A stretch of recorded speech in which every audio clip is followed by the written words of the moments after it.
ਅਸੀਂ ਕਿਲ੍ਹਾ ਅਹਿਮਦਾਬਾਦ ਤੋਂ ਆਏ ਹਾਂ, ਪਸਰੂਰ ਤੋਂ ਅੱਗੇ।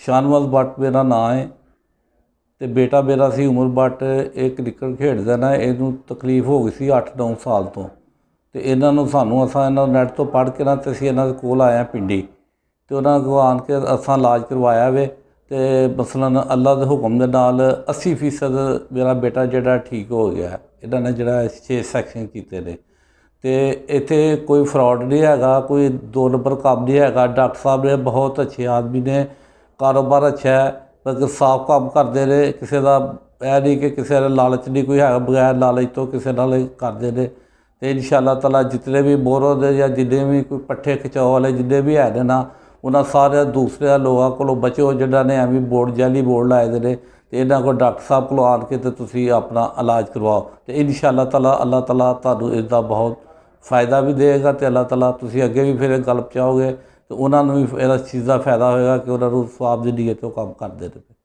ਠੀਕ ਹੈ, ਸ਼ੁਕਰੀਆ। ਅੱਲਾਹ।